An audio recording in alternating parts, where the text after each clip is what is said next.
Chép nó bám cậu nó hơn bám mẹ là sự thật đấy mọi người. Nhiều người cứ bảo là hai cậu cháu này diễn thôi, nhưng mà trẻ con thì nó không biết diễn và không biết nói dối đâu ạ. Mẹ bế đi, mẹ bế đi, à mẹ bế cho đi chơi, mẹ bế đi chơi.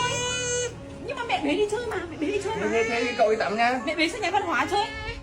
Thế vậy thôi cậu bế con đi tắm nhá. Cậu tắm thôi trên nhá. Cậu tắm nhá. Thế mẹ nó đi ấy đi, em đi tắm cho nó. Bây giờ mẹ không bế được nữa. Chép ơi, mẹ bế nào? Mẹ bế được đi tắm.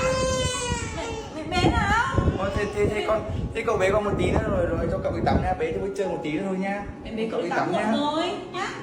Thế con hay là mẹ bế con cho cậu đi tắm một tí xong rồi cậu bế nữa nhá. Mẹ bế đi chơi nào, mẹ bế đi chơi. Bế đi chơi nào. Thôi vậy thôi cậu bế vậy mẹ nó đi ấy đi để cậu đi bế chơi một tí nữa. Chơi một tí. Bế đi ngủ mà. Bế đi ngủ. Ơi.